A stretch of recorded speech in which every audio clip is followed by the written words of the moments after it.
Please like, share, and subscribe.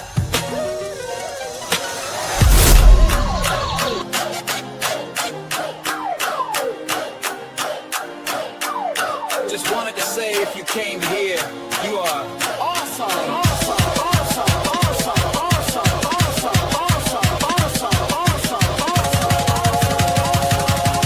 awesome. Mountain Goat Productions, bringing something different to YouTube.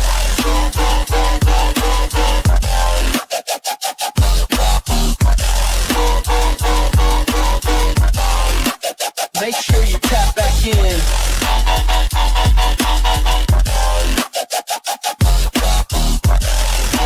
Leave me a goat emoji in the comments. Stamp it.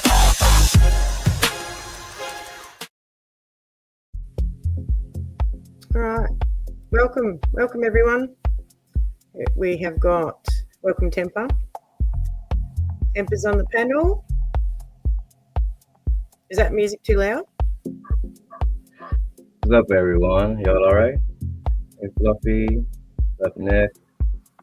How you going, Temper? Thank you for joining me. Is that music too loud for you, Temper? Not really. It's all good. Okay. So we have got Fluffy in the house and Golden Aura. We haven't seen you for a while, Golden Aura, and you became a member. Thank you very much. Sorry about Great that. to see you. Great to see you. So I'm doing a little genealogy Q&A today. All right. And Temper's going to ask me some questions. But everyone's welcome to ask me some questions as well. So this is just a little picking the brain of a genealogist, you could say. What do you reckon? Yeah, it's all good. You know, I welcome I got a voice of ask you, what got you into genealogy in the first place? Well, we had a little bit of a family mystery. My dad did not know who his mother's grandparents were. Sorry, his mother's parents were. Okay. All we had was a birth certificate with a name on it, and the name was an alias. And the father was unknown. Wow. So I had a mission. I was on a mission to find out. Mom. Hey Lisa, welcome in. Hey, Lisa. Good to see you. Welcome on in. Okay. So is this something you were always interested in, or something specific about it? God, no. Nope.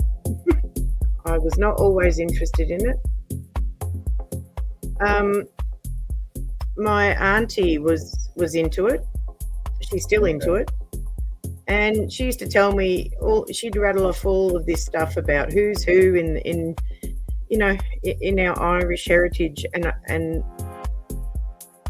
I might not have been old enough to, really care too much about it. But then when I found a mystery in my own family, I was like, okay, I do like a good detective story. Because I was coming on to something like that. I was about to ask you, like, so at what point did it go from curiosity to something much more serious? When I could finally afford a DNA kit, and I got my DNA done through Ancestry. That's when it kicked up. That's when it got serious for me. And that was in 2020. Okay. Yeah. 6 years ago. 6 years ago. Yeah. Okay. That's a long journey. When it comes to like what a genealogist really does, a lot of people think genealogy is just building a family tree. Is it? No. Well, that's the basics of it. That's the basics of genealogy is building a family tree. But it's but it's deeper than that. Hey Polly, welcome in. Hey Polly, hey Polly.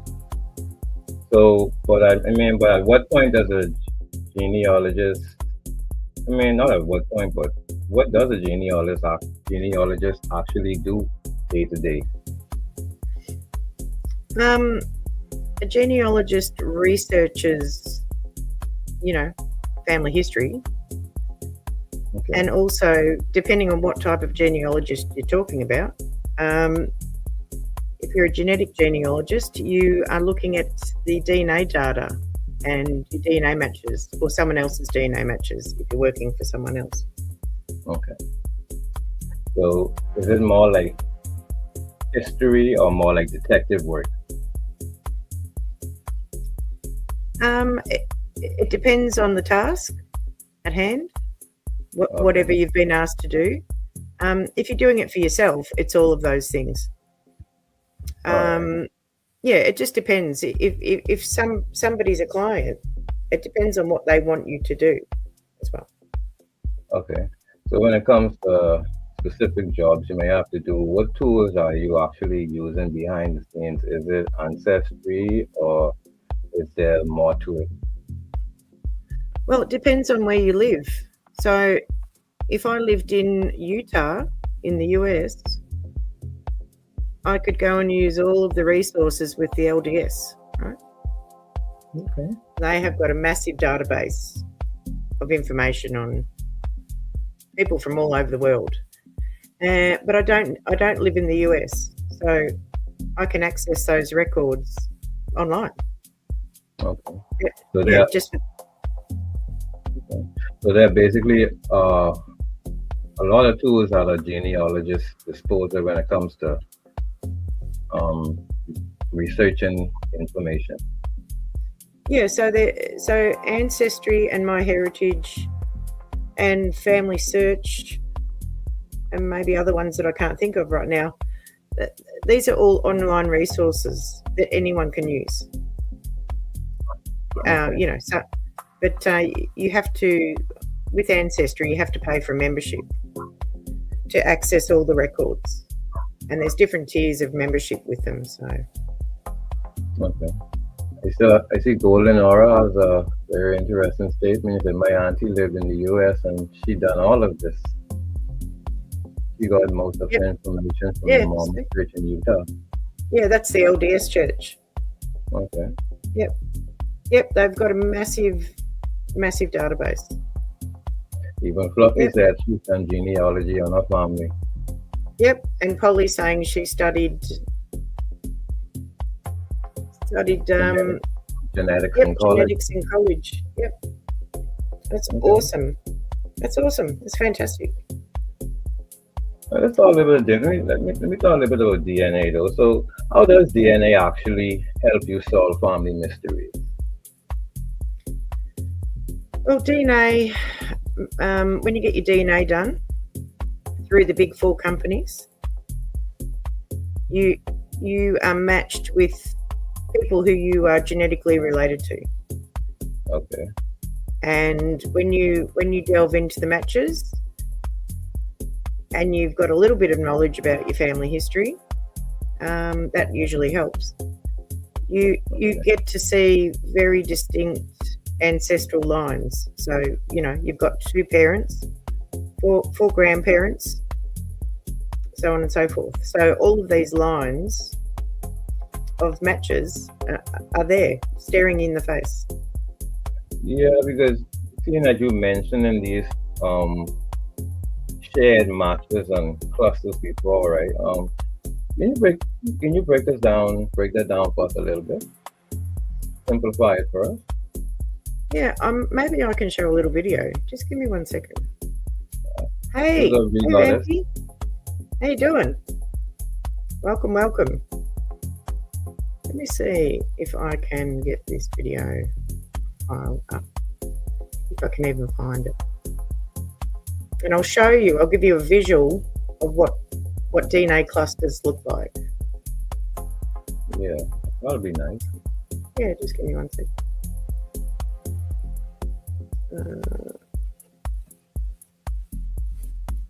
No.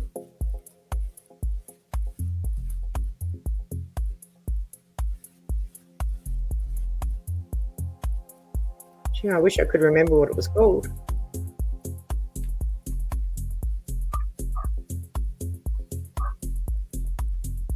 Okay, I can't see the chat, Temper, so you All right. might. Oh, love you too, V Goddess.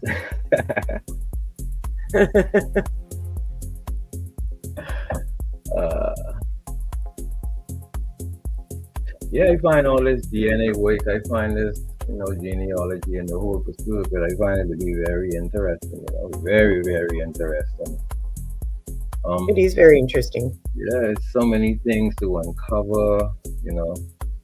Mm-hmm. Like, Sure is. yeah. I was about to ask you just now, but like, how do you even, separate, certain things? But I'll just give you time to cue up your video.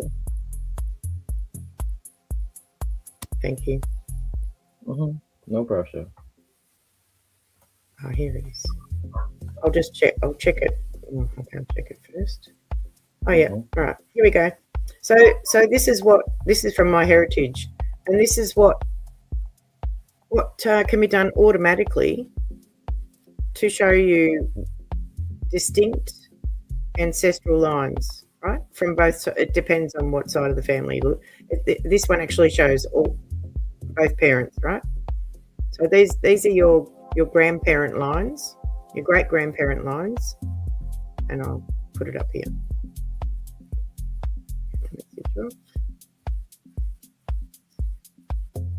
There you go. So that's what the clusters look like, and that's an automatic thing in the DNA tools on My Heritage. Whoa!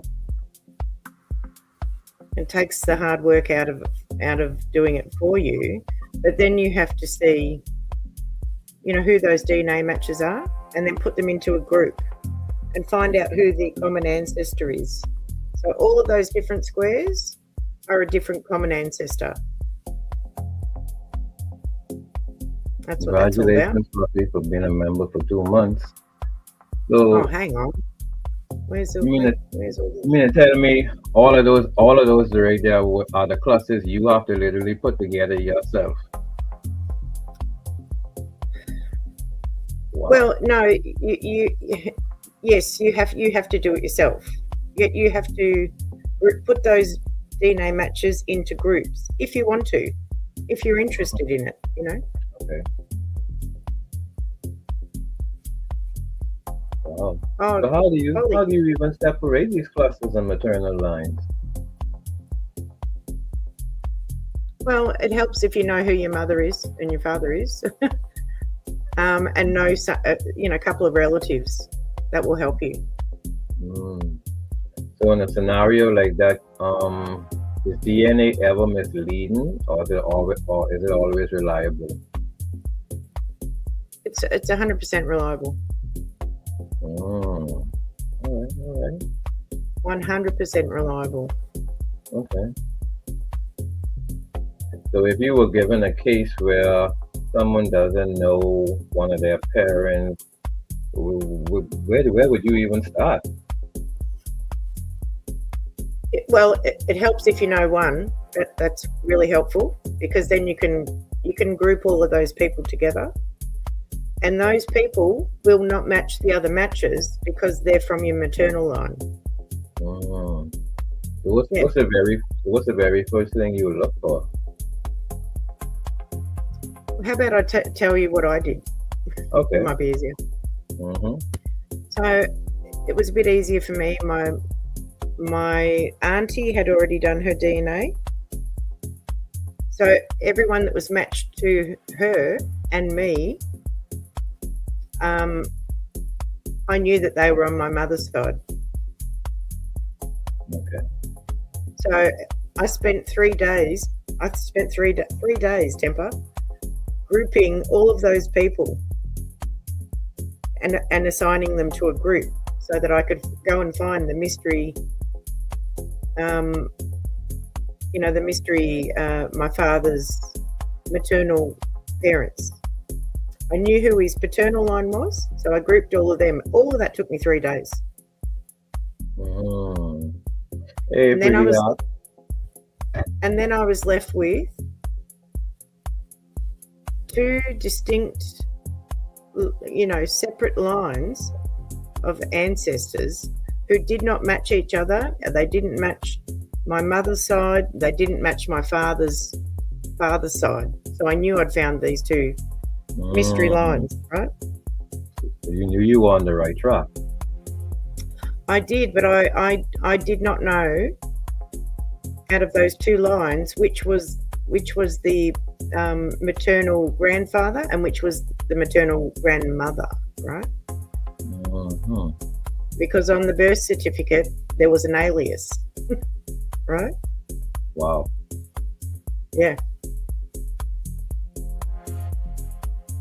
What does this process? Wow, that's a serious thing. I was going to ask you, what does this process even look like from start to finish? It looks like a lot of names.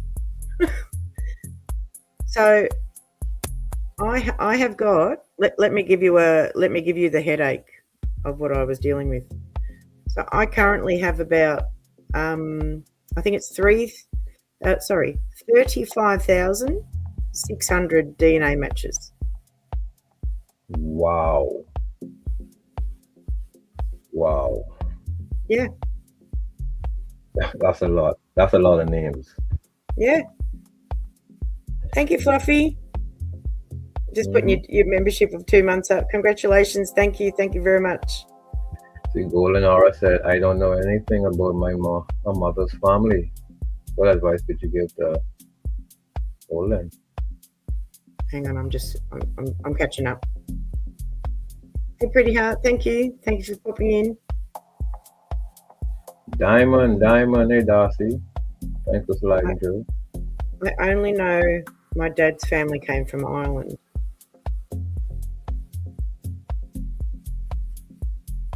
Okay.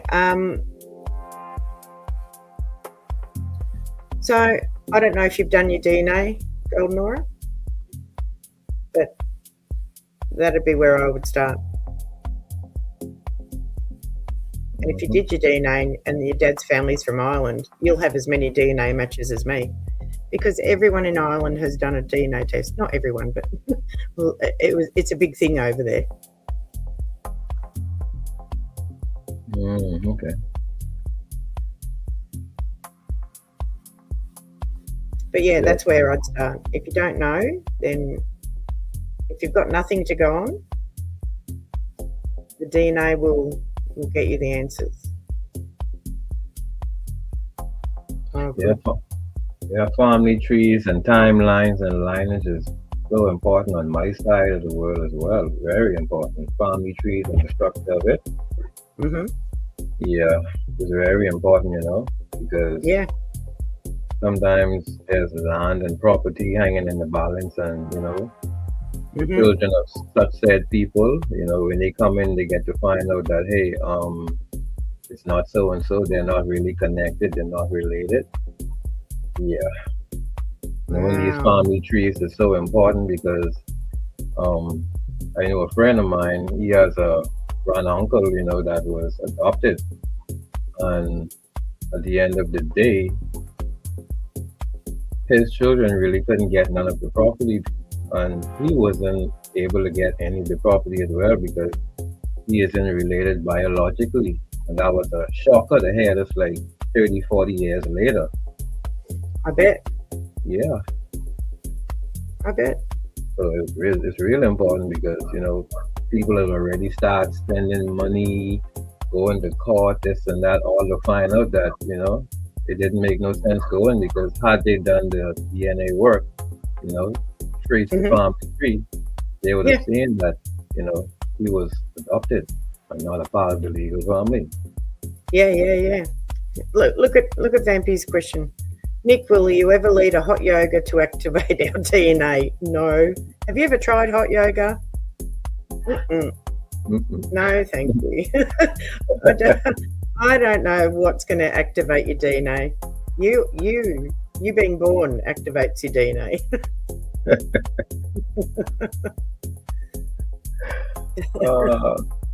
Let me ask you something, Nick.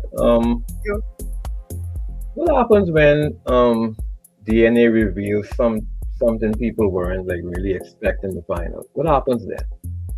Well, actually, that's a very, very common occurrence, and people don't really think about that before they do a DNA test, because as far as you know, whoever you know your family to be is who you believe your family is, right?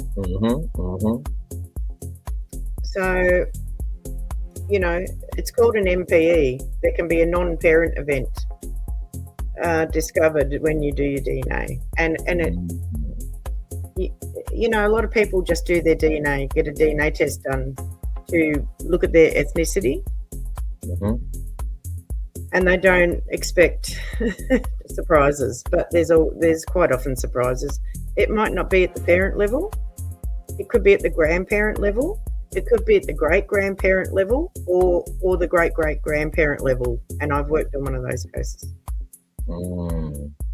In fact, I'll just speak a bit more on that. In fact, somebody who, did their paper trail of their DNA were convinced that one of their ancestors was their real ancestor, and they went and flew over to Cornwall in England, and then they got their DNA done, and through my effort and my work, because she was matching people that she shouldn't have matched, and it was because that great-great-grandparent that she thought was from Cornwall, it wasn't him. He was not the father. So yeah, you can figure out a puzzle that's quite a few generations up. It's hard work. So, but the data doesn't lie. The DNA data does not lie. No. So is it always a good idea to go looking for answers like this? Is it a good idea? Yeah, or is it kind of be careful what you wish for kind of thing? Well, I think the best advice I can give is be prepared for a surprise, because you never know. There could be one. Wow. Yeah, and even on that level, if that was to happen, like, how do you personally handle sensitive discoveries? How do I personally handle them? Yeah. With a lot of care. Definitely. With a gentle approach to delivering the information. Yeah, you're right. No. Some discoveries could be, earth-shaking, groundbreaking for some, Yep. Yep. And Golden Aura,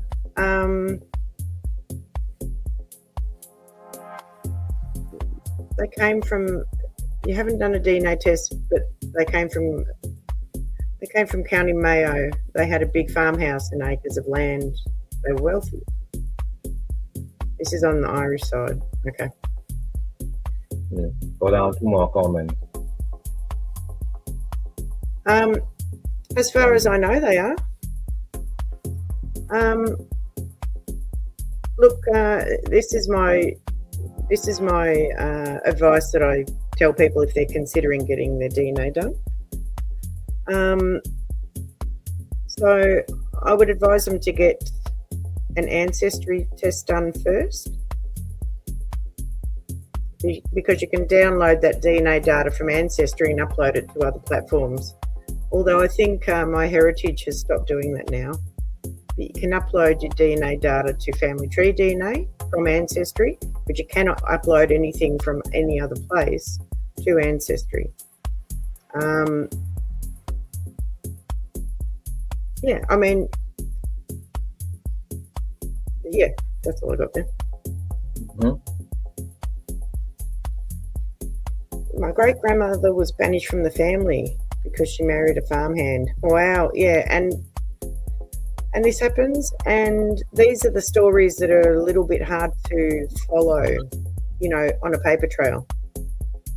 And there's not a, during the the period in Ireland where they were getting kicked out of their houses, the Wow. potato famine, and there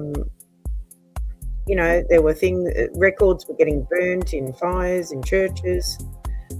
There's a bit of a A reset. there's a bit of a vacuum of records in a certain period over in Ireland, and I encountered that when I was doing my own around the 1840s. Basically no records, and yeah. So Because she married a farmer. Wow. yeah, but the DNA can help you there when the records run out. Wow. Welcome in, Renee. Welcome. Rest in peace.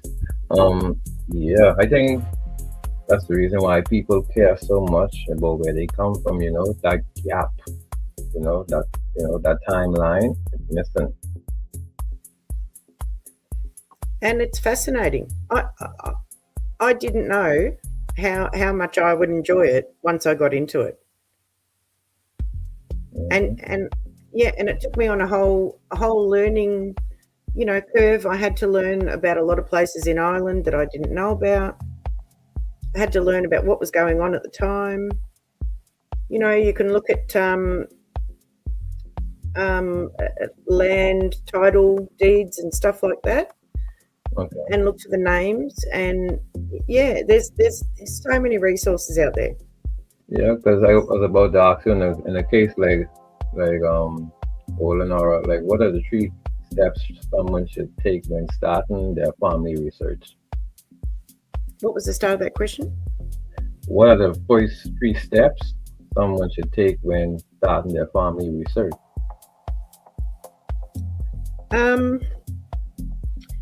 Get as much information as you can out of your parents, your grandparents, any documents that you've got, like birth certificates, death certificates. Get copies of all of those things. That's a good place to start. Start building your family tree on, you can start that for free, I think, on Ancestry.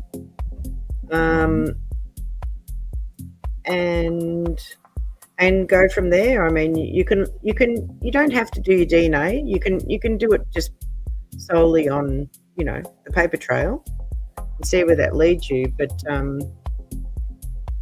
I'm a firm believer in the DNA because it broadens the scope, and sometimes, people lie about their age, they lie about their name.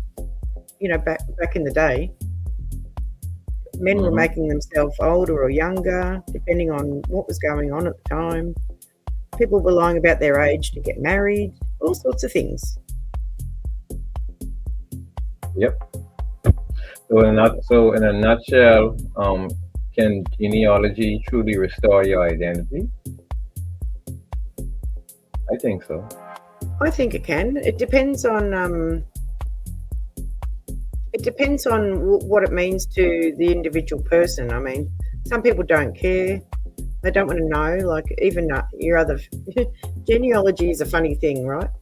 Not everyone's interested in your family about it, so they don't want to hear you talk about stuff that they're not really interested in. So it's just personal, I think. Yeah. So in other words, there are limits that we need to be honest about. Like, for one, you can be your own limit, especially if you're not interested in knowing. Yeah, that's right. And it's a funny thing, depending on, there's usually one genealogist, in a family. There'll be one person that's interested in it. If you're lucky, there's 2 who will actually do all the hard work. And I mean, me personally, I reckon I spent hundreds and hundreds of dollars buying birth certificates and death certificates for my own genealogy. And that was from the family line that we didn't know much about. And I went from being, a person who didn't know anything about it to being the person that knows the most about it. Yeah. and people are shocked when I talk to them. They're like, you know more than any of us. Like, how do you know that? And I'm like, I know everything. I know everyone in the family tree. Yep. And I get attest to that too, because I know growing up when we would have certain functions, like probably twice a year, a homecoming or a family reunion, Hmm. I would be around the elder heads, and I would hear some of the conversations, and they may not spend money, but there was a lot of resources, and sometimes Yep. maybe someone had to maybe take a round trip over the so and so just to be Hmm. able to make certain copies and then come back. So there is a lot of groundwork, and like you said, I'm very thankful that there were some people, years ahead that was actually putting in the work, making that paper trail available. Yeah, that's right. I mean, I don't know how popular it is to get your DNA done these days. It was a big thing, over the last, I think it came out in 2012, commercially. So Mhm. um, a lot of people got their DNA done. And I don't know about these days. It might be, I don't know, maybe people aren't that interested. It was a great thing to do, when we were in the pandemic. Um, that was the perfect time to do it. Mhm. Darcy Diamond says that's true. Luckily, my great auntie began collecting documents to build family tree. Do you see that? Yeah. Yep. Yep. So And from yeah, there, and it was kind of easy to even, sorry about that, but even from there, it was even easier for the later family to just update that tree now for the following generations to come.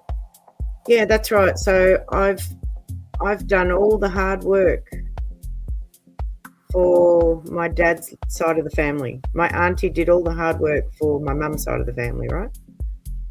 Hmm. Um, and that mystery that got me into genealogy in the first place, that took me. It took me 2 years hardcore researching and learning how to use the DNA tools available. It took me. It took me. It took me a long time, and it was one of the most satisfying things I've ever done. Hmm. So, would you say that was one of the hardest case you worked on? My own, yeah, my dad's, yeah, for sure. 2 years. Wow. Yeah, 2 years because it was all new to me. I had to learn. I'm self-taught, so I had help from a cousin, um, but everything that she sent me, learn this video, go and look at that video, do this, do that, and I was like, my God, it, it, it gave me a headache because it was foreign to me. It was brand new, right? My jaw so drop open because I look and I go and aura stable. I'm like, that's history for you now. That's history. Yeah, and this is the cool You know stuff. history. This is the cool stuff, and Mhm. you know, there was a program. I don't know if it was in America or the UK, but they were doing something special for orphans and foster children in regards to family history. You might be interested in this. So, just say that the family situation that they came from. Hey, Vantisha, thank you for coming. Welcome in. Welcome in.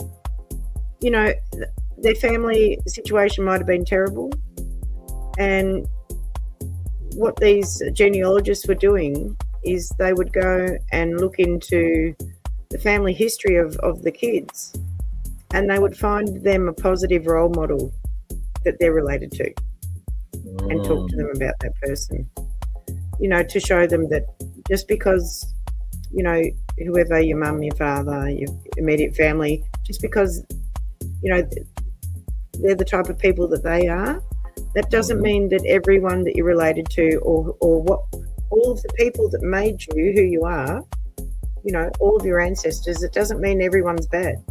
You know, and they find them someone good. So I really liked when I came across that story. Mm-hmm. And I have something similar to that too, because I have a little cuz. He may not have been around to know certain things, but as he grew up, one of the things he asked me, I asked him actually how it feels growing up around you. And one of the first things he said was, "It's hard." I was like, "Why?" He's like, "Everybody telling me who my daddy was, Right. Yep. and I telling me I just like him. I mean, he looks like the man in print, but Right. his personality is so different. He's so industrious. He's a youth with a lot of ambition. One of those type of youths. You just can't tell him no. He's going to do it. He's that ambitious.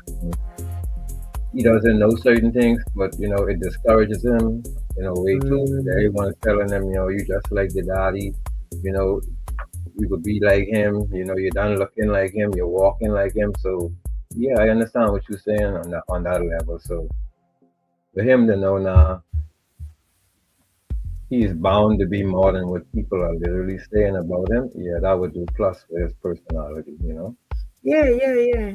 I mean, there's so many. The genetic makeup and how many people it takes to make you is enormous, right? And there are so many different stories out there just waiting to be found. I know I sound like an ancestry ad, but this is true. It's true. Yeah, it is. And I think who you are, where you're from, I think that's very important. Very, very important. Yeah, I thoroughly enjoyed the whole journey. I learned so much about the rest of the world through the journey. It just blew my mind. So something I'm gonna ask you just now, or else like you're actually explaining my question, like you in my head. I'm gonna ask you, does knowing your ancestry actually change who you are? It changed who I was.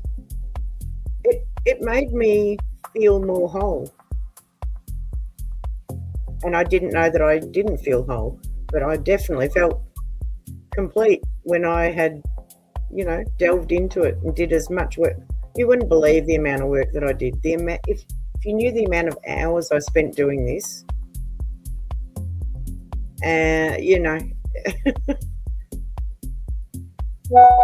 You think people are more connected than they realize? I mean, now that you did all this work and you seeing for yourself how the pieces come together, do you think people are more connected than they realize?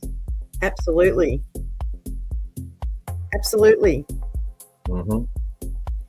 I feel so. Yeah. I mean, in the DNA matches, the 35,600 odd, I've got relatives all over the world. Yeah, I come to realize that. I've got more DNA matches than my father.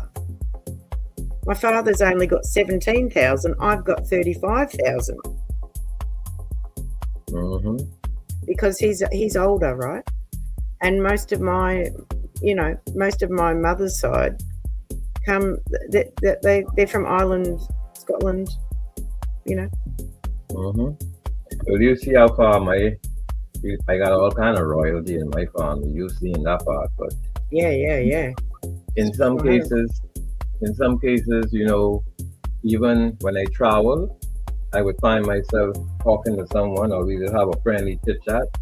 And do you know sometimes 7 out of 10 mean that person is literally related? Oh, I believe you.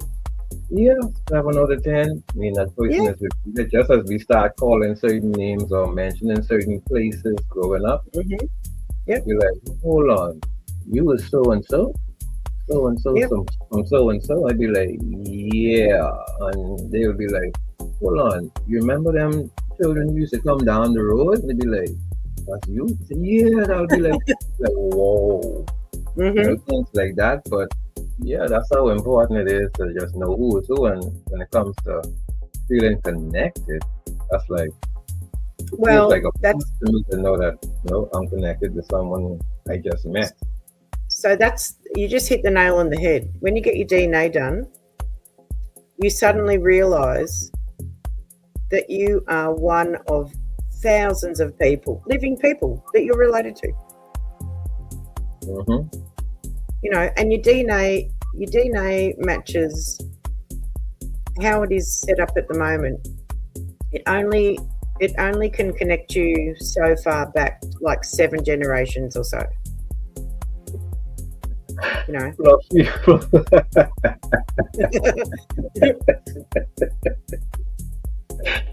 But probably say too bad, none of that money found my way.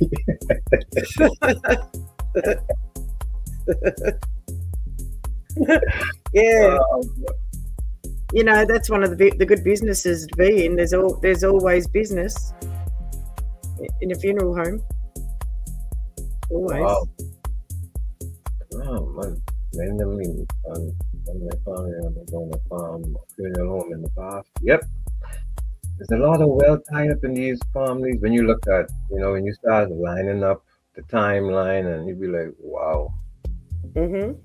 Some of our families, on the other end, they're very wealthy. Mm-hmm. Very wealthy. You got any more questions for me, Temple? So if you had to choose between DNA or paper records, who would you go for? I've got to be very careful how I answer this, because I got into a conversation with a very well-known historian and mathematician in County Clare called Paddy Waldron, right? He has done an incredible amount of work on everything County Clare. Like, I'm talking going to see the church records, and recording them. And so he would say the paper, but he also does the DNA as well, the genetic stuff. And I lean more towards the DNA, because, like I said earlier, sometimes people lie, Oh yeah. and sometimes, especially in Ireland, right, and also people get called a nickname on official documents, so it doesn't say their real name, right? Mm. So somebody called Joanna, born as a Joanna, she might get called Susan, and that was common. Or Bridget, it could be Biddy, Delia, Bedelia, all sorts of things. So what do you think is the biggest frustration in genealogy? That part right there. Yeah, Ancestry is one of the biggest platforms, right? They've got the biggest database of DNA matches, and they've got a very, very excellent, amount of records. And they're all, so when you pay your membership to Ancestry, your membership goes towards them buying collections of records from various places around the world, right? So that it's available to the members, so that you can search these databases. And but the one thing they don't do is show you the segment data from the DNA, right? And this is when you can really knuckle down on the matches. You can really refine what you're looking at, and you can physically see what segments match where on the chromosome, right? Now they don't do that, but they're doing the clustering. That's brand new to Ancestry, so that's helpful. But everyone, most people, most genealogists want Ancestry to give us the segment data too, right? And I think in the future they're going to make that an option for people to opt in or opt out on Ancestry. But because they don't do that, we have to go to different platforms. We have to, beg and try and twist people's arms to get them to download their DNA from Ancestry and upload it elsewhere, just so we can have a better comparison. And people can't be bothered. They don't want to do that. Some people do, if you're lucky. But, it's all a bit of a pain for some people. But yeah, that's my answer. Sorry, it was long-winded. That could be a frustration, as well as you said earlier, when it comes to doing this research. Sometimes you could find a lot of blocks, a lot of limits. Yeah. And look, when you're sitting down and you are focused on charting out someone's DNA for them, when you've got to jump around to different platforms, it wastes a bit of your time. Because it is a very time-consuming hobby, or if you're doing it as a certified professional, then it doesn't matter how much time it takes, because you pay big bucks for that. You pay big bucks. Okay. So it sounds like through your time in as a genealogist, you work on some very complicated cases. Sounds like. I have. I certainly have. And it helps. So I've actually got a little slideshow here I might put up, Temper. All right. Here we go. Thank you, Lisa. Thank you. So yeah, this is just a little slideshow I put together in Copilot. I can't remember what the prompt was that I put in there, but yeah, it's just some general stuff. So roles, qualifications, and ancestry insights explained. Understanding genealogists and DNA testing. Yeah, there's different types of genealogists. Who can call themselves a genealogist? Qualifications and charging for genealogical services. The DNA testing process with the big four companies, right? Types of genealogists. So I can't see this. I'll have to make it. We have local history, probate and legal records, military records, ethnic-specific genealogy. There's more. So there's also amateur and hobbyist genealogists. Okay.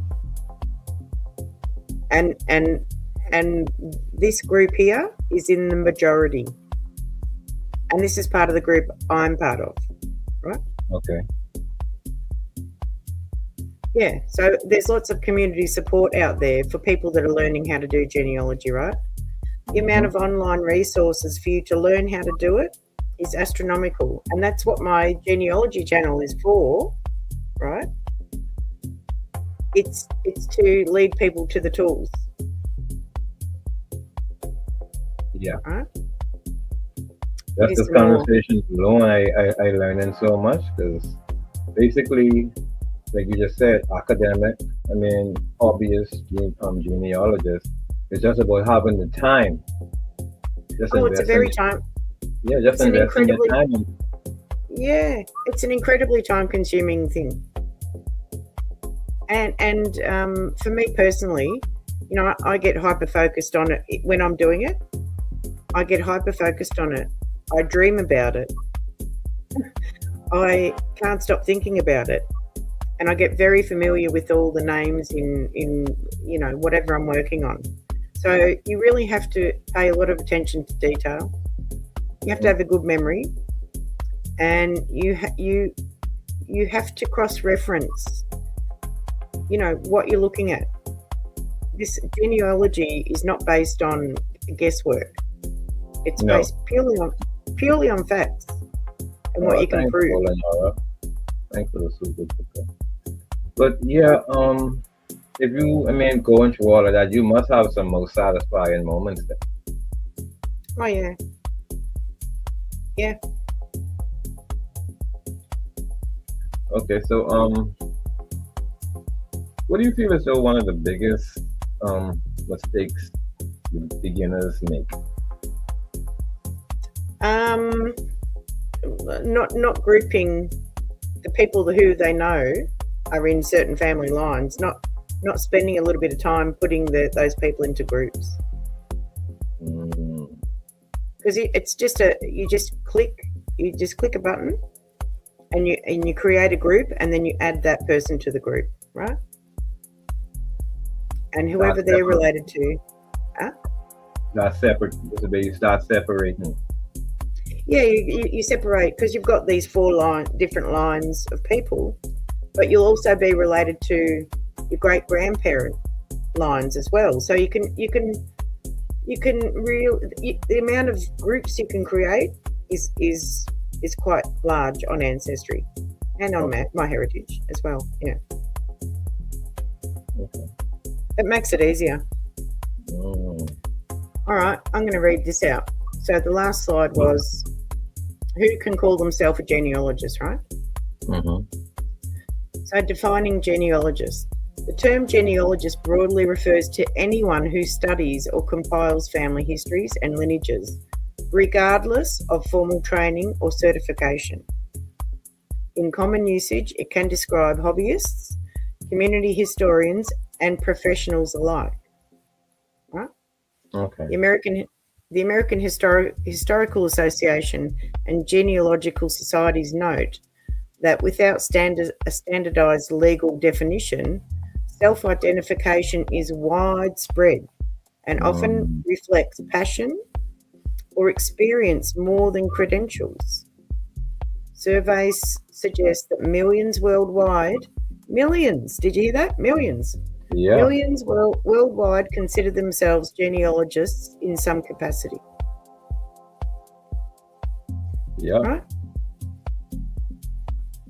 Oh, look, and 22% of genealogists hold professional certification. Yep. 22% hold professional certification, revealing the gap between self-identification and recognised standards, right? Mm-hmm. There you go. Here's Ethics some and ethics. genealogical practice. This is wow, very knowledgeable. Yeah, Accuracy. so, yep. Accuracy and citation. You got to verify things, verify claims, document sources and correct errors promptly to protect public trust. Privacy protection. Minimise exposure of living people's data. Obtain consent and use careful sharing practices. Professional honesty. Represent credentials accurately and avoid overclaiming certainty when evidence is limited. So Right? like you said, So there's no room for guessing. there is no room. That's not even a thing in genealogy. Mm-hmm. Guesswork is not a thing. You can speculate, but you can't guess, right? You can, and there's so many tools available.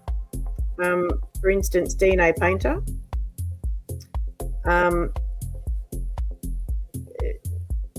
You can run some scenarios with real data and see what will work. It will tell you if it doesn't. It'll say, there's a very small chance that this is, going to fit here in the DNA equation, right? Mm-hmm. So use real data. Yep, and yeah. DNA guidance has expanded over time. Here we go. Qualifications and charging. So, depending on what your certification is or your experience is, depends on how much you charge people, right? At the top end, I looked something up today. At the top end over here, you can pay somebody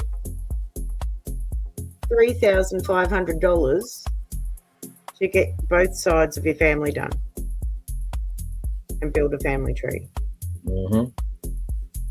And that includes about $200 or $300 in that cost, so that the genealogist can purchase certificates, birth certificates, death certificates on your behalf, right? Mm-hmm. Serious work. This is very serious work. Oh yeah, this is not to be sneezed at. No. Yeah, so unqualified, experienced genealogist, right? So that's the category I'm in. I don't have any certification. I haven't gone to uni to do anything, right? But that doesn't matter. That just depends on how much I can charge someone. That's all that means, right? Market reality. Many genealogists lack certification, yet deliver strong results through years of practice and successful client outcomes. Right. So even as a genealogist yourself, you said you've worked on, a lot of cases. Oh, a lot of cases. Yeah. How they win work: portfolios, word of mouth referrals, reviews, and informal community endorsements often guide consumer choice, right? So I'm very well known amongst a lot of the top people that deal with all this stuff. Mm-hmm. I'm friends with them. They know me, right? I not only know you, but they know you by the quality of your work. Well, yeah, and the quality of my questions, and they're available to me to ask questions when I'm not sure about something. And these are the authority figures on everything genealogy, right? Everything. Right. 6 years now I've been doing this. 6 years. So risk and transparency. Without formal qualifications, research rigor and ethics can vary, driving calls for a clearer disclosure of I can't read the rest of it because I've got the comments up. Can you read it or not? No, it's over my comment. The comments are over it as well. Hang on. Okay, disclosure of methods and standards. Yep. Driving calls for a clearer disclosure of methods and standards. Yep. Yeah, because it said earlier, verify claims, document report. So, like you said, it isn't about just taking this as it is. You have to verify it, you have to check it, you have to put it in groups. So it isn't about just going on just what you see. You have to literally cite your sources. Yeah, that's right. Hey, Green Star, welcome in. And thanks, Renee. Thank you. Thanks for coming in.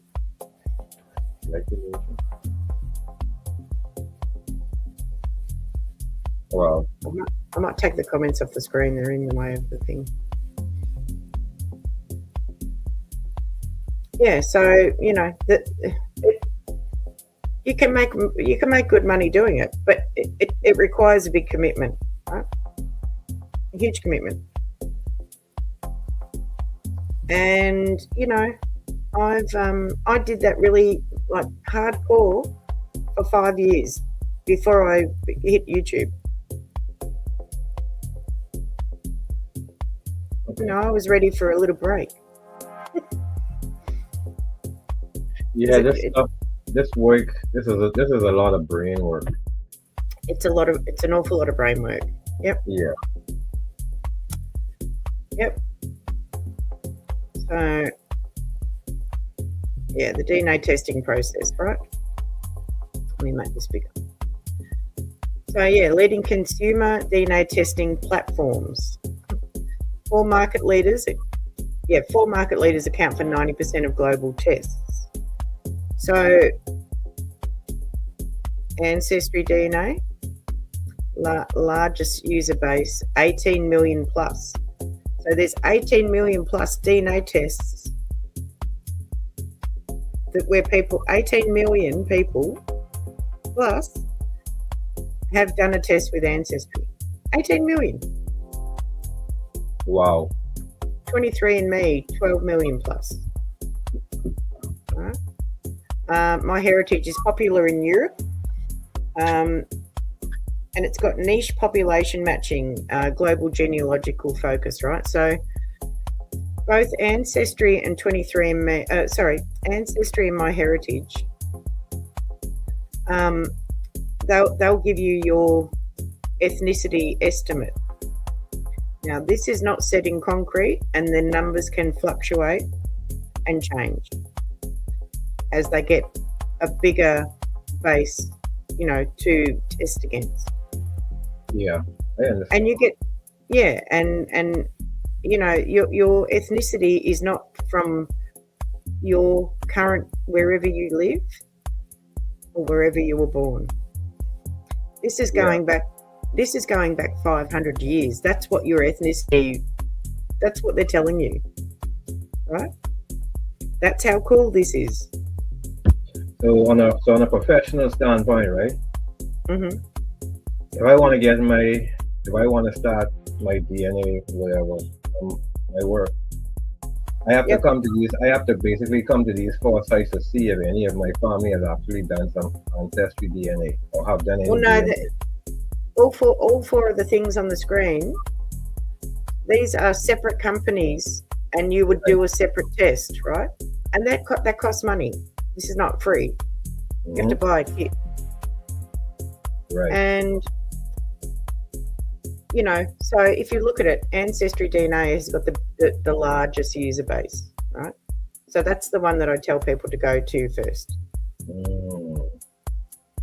And then I tell them MyHeritage. I haven't done much with 23andMe, so I'm not going to speak on things that I haven't done much with. Family Tree DNA is a pioneer in DNA testing. It's got advanced tools for genealogists and Y-DNA and mitochondrial DNA options, right? So they offer a multitude of tests, different tests. Okay. Yeah, so with Ancestry DNA, it's autosomal, meaning when you get your matches back, it includes both your parents, right? Interesting. And with Family Tree DNA, you can take a similar test to that autosomal one, but you can also do specialized tests just for your mitochondrial DNA. And the mitochondrial DNA, that test can be taken by a male or a female, and what it does is it traces back the female line only in your family, so your mother's line all the way, every female that your mother comes from, right? And every female that my mother comes from, in a direct line. It's fantastic. Hey, Red, welcome in. And the Y DNA is only for male. It's a male only test, right? So all this is interesting. Like, I had no idea this world of DNA and genealogists. The world of a genealogist. I had no idea it opened up like this. This is deep. Yeah. RGM, welcome in. Welcome in. Good to see you. Thank you. Thanks for coming. We're just having a little talk about genealogy and how it all works, and make sure that the right information is going out there to people. If you need to do a DNA test, it's done with the DNA testing companies and not with genealogists. Genealogists deal only with the DNA data after a test has been done with one of these big companies. They don't, genealogists can work from home. That's the beauty of it. And you can work at home through the night. You can never go to sleep doing it, and that quite often happens. Wow. Yeah, it sounds like in this world if I or in that field, you get to see a lot. Like, what was the most emotional discovery you witnessed? The most emotion was my own emotion. So, yeah, I'll have to check into that, Renee, and I'm not really up with that. I've been too engrossed in my own channel, this channel, not my DNA channel. Yeah, I'll have to check that out. And because I haven't done a test with them, I wasn't too worried. Okay. How you going, Risa? Yeah, so for me, so it took me 2 years, right? 2 years of hard work and learning to figure out who my dad's grandparents were on his mother's side, right? I had to do so much work. I had to build the trees of these DNA matches to figure out how they're all related. And, I was also learning as I was doing the research, which is a lot, right? Mentally it's a lot. Mm-hmm. So that took 2 years, and at the end of that 2 years, I had with high confidence, with the data, the DNA data, figured out who the lady was that used an alias on my grandmother's birth certificate, and I figured out which of the 9 children was the father, the unknown father. And then I spent Temper the rest of my time finding as much information about them as possible. I even found out all my great-grandfather's lies. He used an alias. He lived here, he lived there. He had another family. He had an affair, had another child. So my grandmother was given up at birth, right? Well, she was actually taken off her mother for neglect by the powers that be, right? And as far as she knew, she was an only child. She ended up being one of 8. She had 8 half siblings. So, and rest assured, all of those people have been accounted for. They are no longer lost.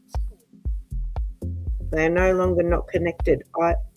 So, you know how you were asking about that connected question earlier? Mm-hmm. Well, when you do genealogy, you connect all of the loose ends. Yeah. I could imagine the discovery, because like I've said, I've seen it happen where, it normally comes up where there's a portion of land that, relatives of the deceased, they want to claim, but at the end of the day, it happens so that when the genealogist step in and he got to do the paperwork now and start finding out what is what, sometimes the whole lineage is from someone else, and I'm like, wow.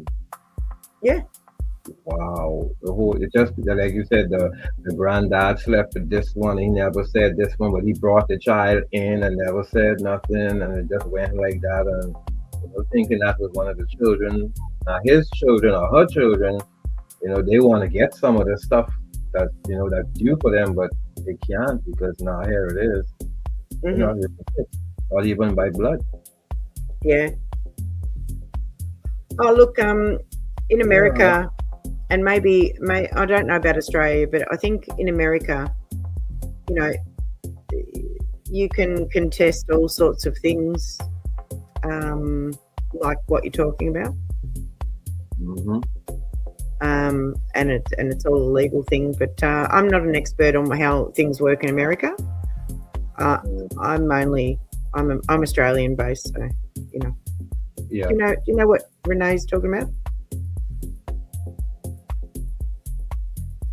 on that comment? No, but it is Temper. It is me. But, Who said gynecologist?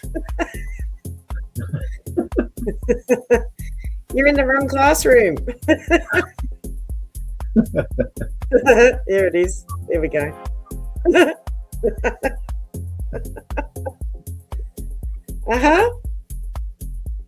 I have a full understanding of that, but we'll leave that for another day. Yeah. Oh my God. Uh, yeah, I got one more, maybe two more questions if you don't mind. You got any tips for anybody who want to start doing something about their DNA today? Any tips for them? Yeah, speak to your living relatives while they're still living.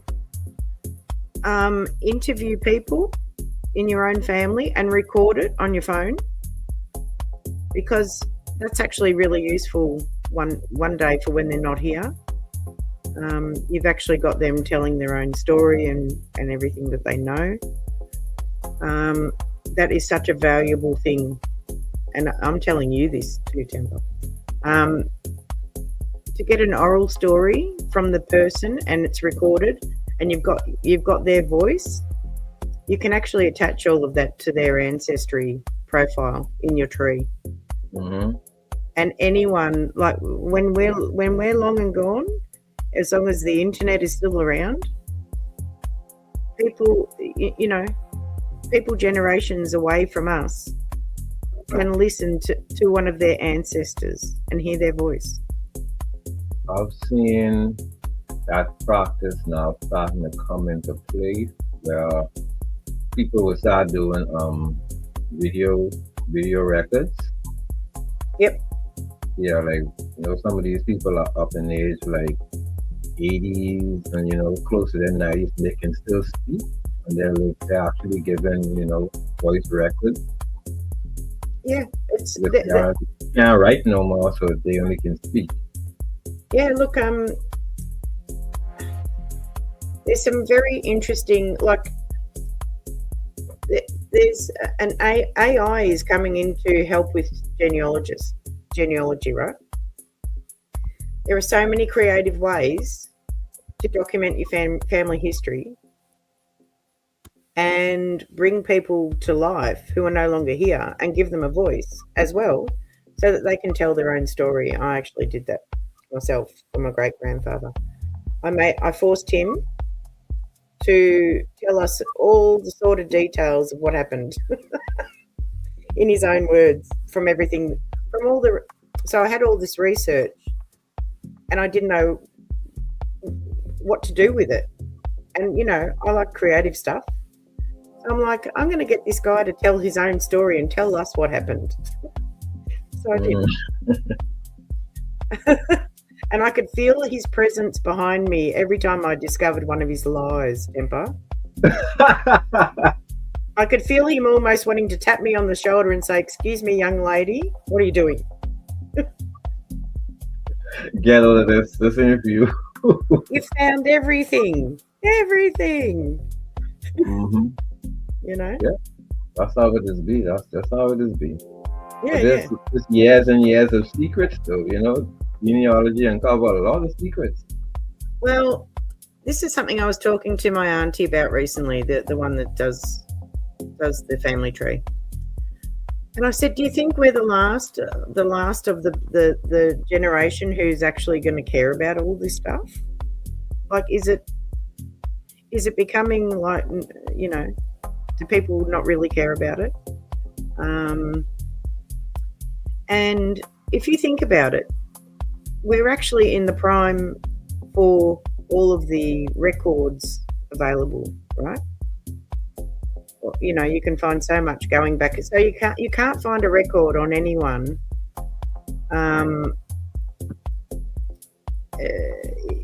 if they've passed away, right? There's a certain time limit. It's got to be 100 years or something. So but going forward, if you think about it, are the generations that are coming after us, are they going to be able to find out all of our sorted stuff that was on Facebook or wherever on social media?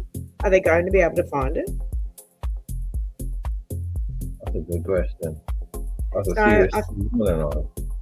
Yeah, so I feel like we're at the end of the road with, I mean, in the old days, if one of your relatives did something bad, or even if they did something good, you could find it in the newspaper. Yeah, definitely. You know, so you can't. You know, you'd have to do something really bad these days to make it in the newspaper. Yeah. You know. That's kind of like also as a genealogist, that's one of the places you have to also research. Um, if anything up to solve would have happened. Mm-hmm. She told me That's about. You're pretty lucky, Risa. Wow, yeah, I was just looking at that comment. Because sometimes it doesn't work out like that for everyone.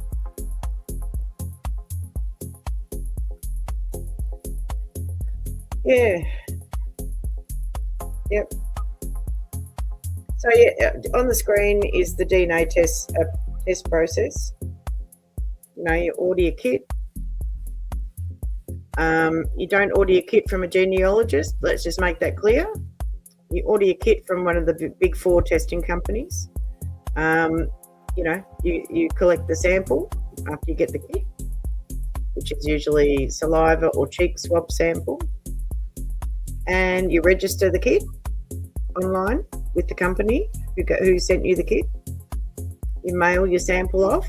Over here in Australia, you have to put that sample in the post office box outside. You're not allowed to put it inside because it's a biohazard because it's bodily fluid, right?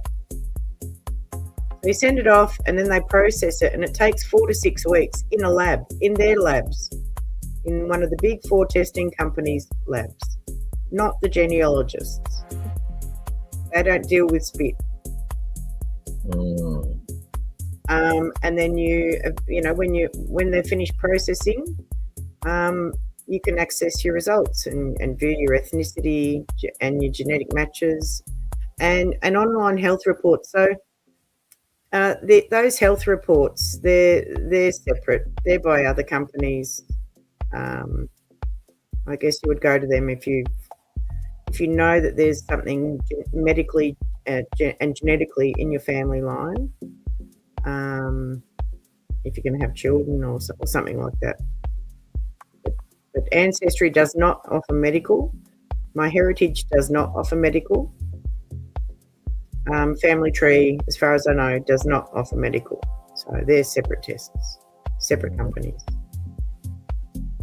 So you just basically answered my last question just now. Like, seriously, you know, if someone was out there searching for where they belong, what would you say to them? You know, you just nailed it. You know, but you can still answer it if you want. Where do they belong? Yeah, if someone is out there searching for where they belong, you know, what would you say to them?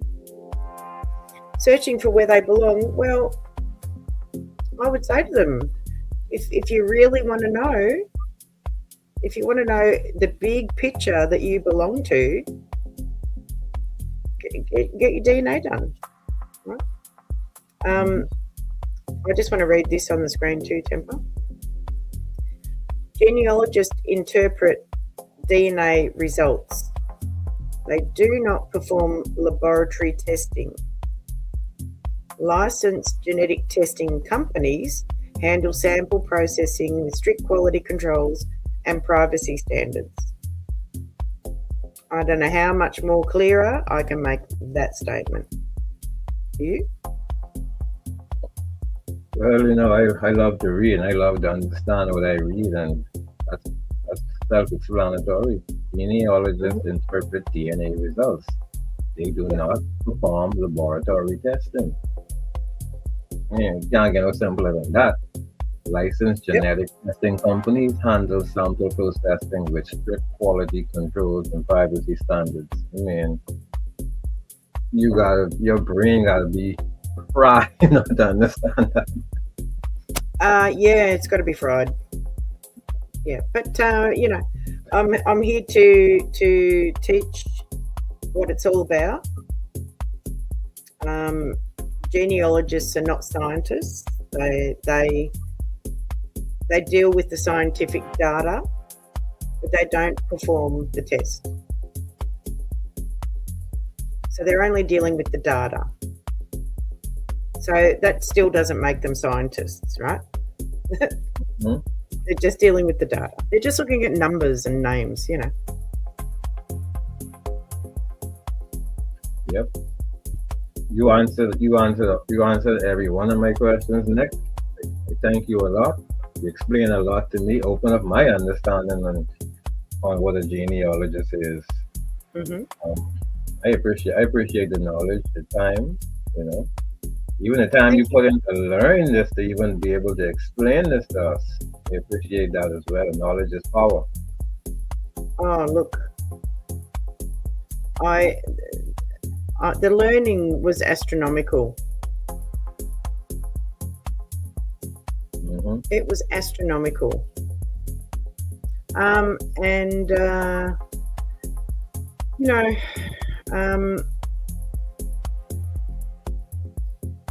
sorry, I'm just saving a picture.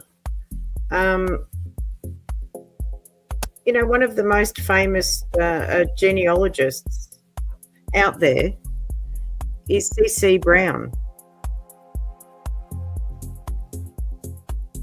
And she is not certified, but she works very closely with Lewis Gates on finding your roots, and she has solved a lot of crimes with DNA, and she has been like a pioneer in how to go about what we do with genealogy, with DNA, with genetic DNA, right? Thanks, Renee.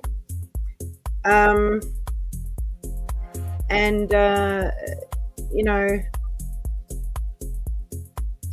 I think I've got a feeling that sometimes when people see the word genealogists and they hear the word genetic near it, they're thinking of a geneticist, right? A geneticist is a scientist, a highly qualified, trained scientist.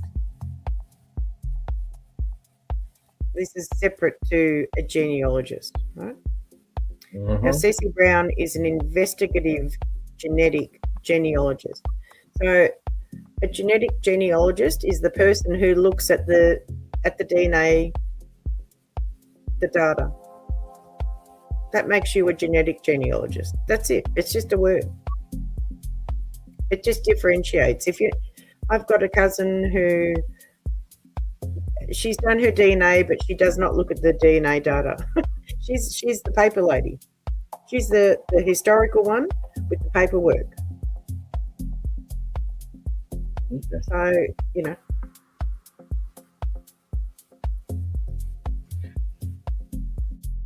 Deep world, Nick. Deep world. Anyone in the chat got any questions for Nick? Fire away. Yeah, I'm open to questions for sure. Thank you, Golden Nora. I didn't see that. Thank you very much. Thank you.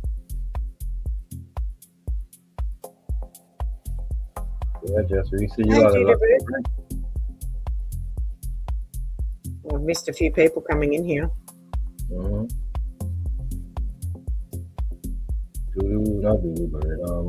Yeah, just recently said we had 10 generations confirmed, and then after the rest went way back. It's amazing, all of the documents, ancestry can find out there now. And there it is. Yeah. So, you know, it's a very involved thing, genealogy, if you want it to be. Anyone can do it, right? But sometimes people get stuck and they need help, right? So this is a freebie here today. Like there's other genealogists that will charge you for this information. Just this what I've told you, right? told everyone. But why not pass on what I've learned, you know? And yeah, just with regards to my genealogy channel, any private work that I do for other people, that's done offline. That's not for public knowledge. That's not to be presented on my channel, you know. Right. So there is a line of ethics that must not Absolutely. be Absolutely there is, you know. Yeah. But I've helped quite a few people. And I'm very good at what I do. I don't know what else I can say. I'm not a scientist. I've never been to university. I do not have a certification to be a genealogist, and I don't need one. And I think you've actually nailed the nail on the head, you know, how DNA reveals hidden family connections. You gave everyone a crash course. Yep. A very good crash course lesson into how it all works, you know. Anyone can go back and just take a listen in and, you know. Yeah, and if anyone who's watching this, you know, watching it on replay, shout out to the replay gang. You know, if you ask me some questions, don't make them personal. Don't put any private information in there. But if you've got any questions about this talk, you can, you know, write it in the comments after the live. And if you like what you're listening to, if you're interested in my channel, please like, share, and subscribe. And that's it. That's all I got. I enjoyed this conversation, Nick. I enjoyed this. A deep dive into the world of genealogy. I like that. Thank you. Thank you for spending the time and asking me the questions, Temper. I very much appreciate it. You're welcome. But yeah, that's my little talk on, you know, picking the brain of a genealogist. The people needed to know. Yeah. Look, we can't have any misinformation out there about what genealogists do.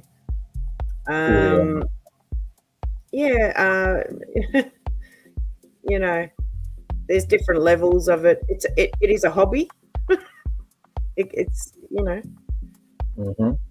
So depending on and if you do get certified and you go and do the university courses for it, you have to, kind of like being a plumber, you have to pay every year to keep that certification going. So you know, I'm not interested in doing that. I'm quite happy with. I mean, there's always something to learn, and new things are coming out all the time, right? One of the other things, Temper, you said, what advice have I got for people doing it for the first time? Yeah. If they've done their DNA with Ancestry, it splits it conveniently into parent 1 and parent 2. And if you know which parent is which, you can name them, you know, maternal and paternal. And the brilliant thing about it is you get to see the ethnicity of what your parents are through your own DNA. You don't need their DNA, right? Wow. And you can see what elements they gave to you. And the interesting thing is, if you get your siblings' DNA done, not everyone receives DNA the same way. Gotcha. Yep. So just confirms what just Risa said. You know, it's amazing all of the documents Ancestry can find out there now. Oh, it's only going to keep getting better and better and better. And you know, a lot of old documents are handwritten, like wills and whatever. And now they're using AI, Temper, to read the documents and put it in a legible format for you in an instant. So the database will get bigger and bigger, you know, as the world goes. Oh, absolutely. Yep. Mm-hmm. Yep. And it takes a long time to digitize these records. So that's why it takes a long time for them to get access to the digitized records. There's a lot of people behind the hard work that goes into making it easier for the consumer. Yeah. You know. Very well said, Nick. Very well put. Love it all, you know. Good stuff. Yeah. Good stuff. All I can say. Good stuff. You're welcome, Fluffy. You're welcome. Thank you. Thank you all for coming. Thank you all for the drop-ins. Always appreciated it. And yeah, that feels good to have that conversation. I tried to hook it up so I could stream this to my other channel, but I couldn't figure it out. All right. Well, It was too much. well, we appreciate the time, the knowledge. You know, we appreciate it. I appreciate it because, you know, it helped me a lot understand some things I had no idea. You know? Yeah, it's fascinating. It's fascinating. I love helping people do it. And I like to see people embrace their roots. I love it. Yeah, because, you know, a tree with no roots can't stand. You know? And you know what the roots of a tree are? As above, so below. The roots of a tree are nearly as big, especially a large tree, are nearly as big underground as the tree is itself above ground. So it's the same. Mm-hmm. Rooted and grounded. Yeah. Yeah. Yep. Thank you. Thank you, guys. All right, we might wrap that up then. Yep. That was I could talk for days and days and days about this, and I don't want to bore everyone. Mm-hmm. But it's all good, Nick. Like I say, I appreciate the knowledge. Glad you had me up. Glad I was able to ask you these questions. Like I said, it helped me a lot. You know, the questions came from my heart. I really wanted to know. So thank you for your time. Thank you for your knowledge. You're very welcome. My pleasure. My pleasure. And thank you for your time. You're welcome. Thank you for your questions, Timber. And thank you, everyone, for coming. All right. That's Send us it. over some good music now. You want some good music? Yeah, send us over something nice now. Let's see what's here.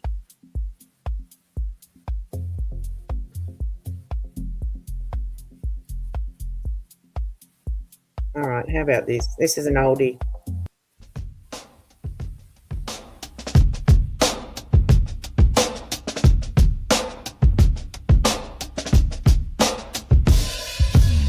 Some days feel like a long goodbye, like I'm walking under a heavy sky. Dreams don't come when you call them once. You gotta show up, give it all you got. Got no map, just faith and flame. Been falling down, but I rise the same. The world don't bend for a quiet cry, so I stand up loud with fire in my eye. Go push until something happens. Keep moving through the madness, change.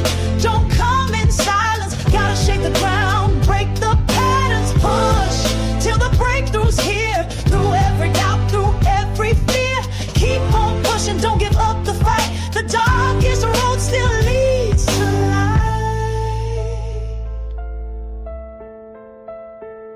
They say be patient, but time moves slow when you're planting seeds and nothing grows. But roots run deep where the eyes can't see, and storms make way for clarity.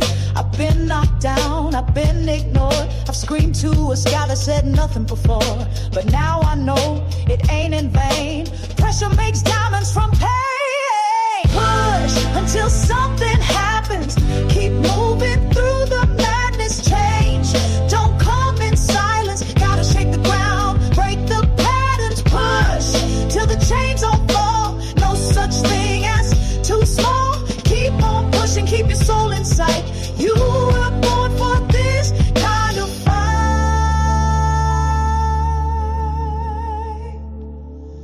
Push through the no's, push through the slow. Push when you're tired and feeling low. Push with your heart, push with your mind. Push cause the universe answers in time. When the weight gets heavy, push. When your spirit's unsteady, push. When they say you won't win, push. Let the breakthrough begin.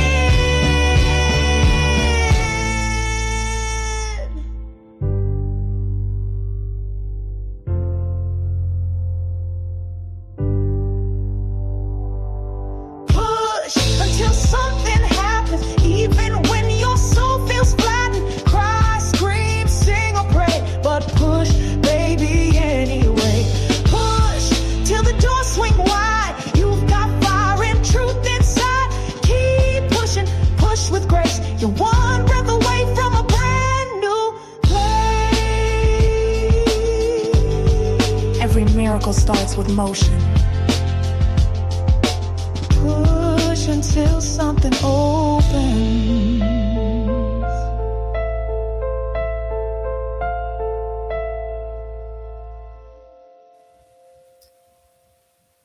I thought I better ask if anyone wants to come up and ask me a question before we go. All right, makes sense. I'll drop the link if anyone. I'll drop the link if anyone wants me to drop the link. Just say drop the link.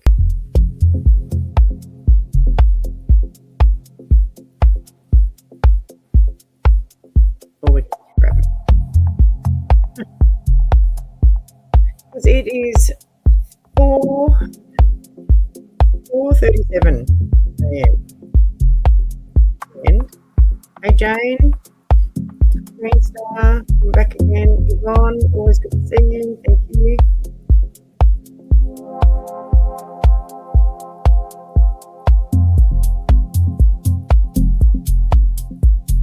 Appreciate everyone coming. Yeah, Sasha carrying on so bad. I don't want to start talking and Oh, okay. No. Well, all right. I might wrap this up. You'll have to watch the replay, Yvonne. If you're into genealogy and want to know how it all works.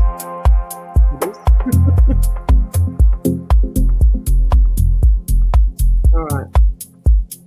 I'll play the song out. This was lovely. This was lovely. Hey? I said this was lovely. This is from my dub techno 1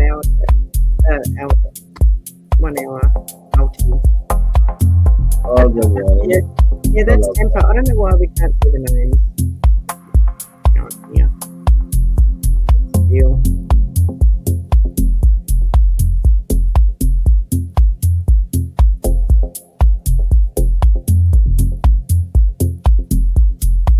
Oh, that's okay. I sort of did it short notice, about an hour's notice. Uh-oh. You got a move up. You can jump down if you want.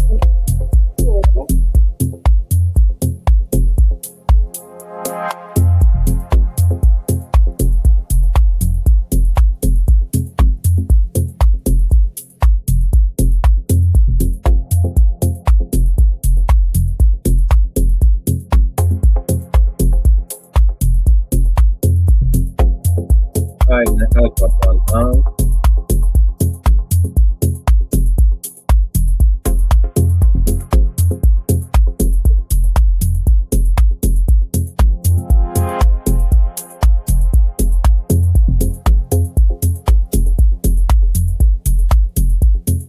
I was on mute then. Thank you, Deborah.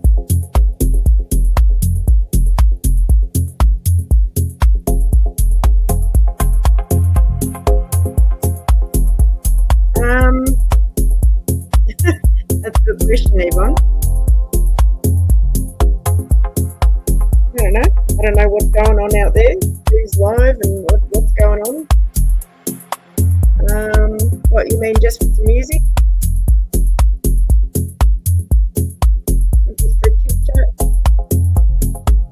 another live. You don't want to miss it. Have you got all your notifications on all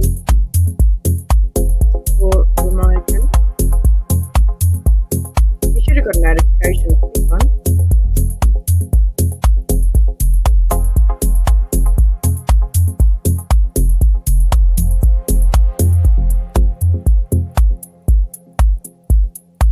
I don't need to miss it.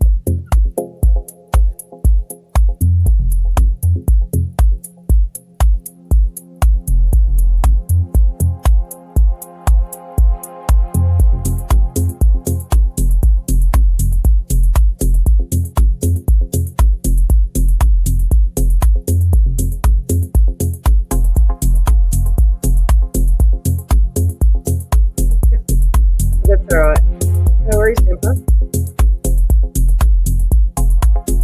I was talking to you before and I was on mute. You can hear me.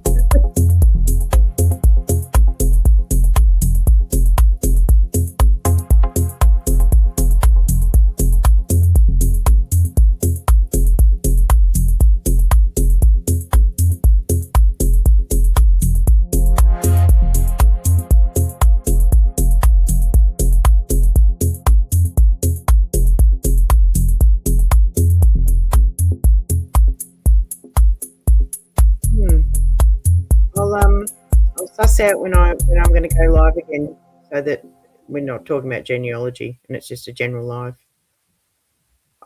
Maybe I'll post it on my wall, Yvonne. Maybe that'll help. All right, you're more into rock and metal. Oh, thank you. Thank you. I have got one metal song. Don't know if you've listened to that. It's called Nursery Rhyme Armageddon.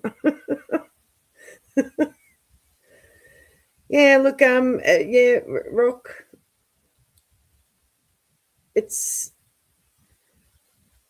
I'd have to really define what rock is, because I don't really think it's my thing, and it might be why I don't make much of the music.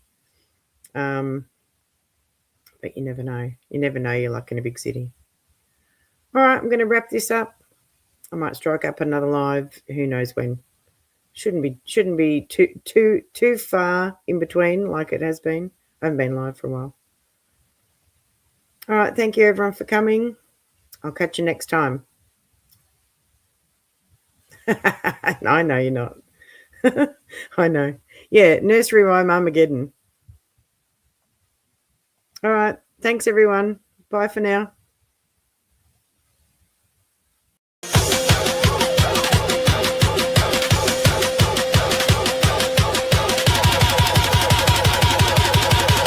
Go Productions, bringing something different to you. Please like, share, and subscribe to Mountain Goat Productions.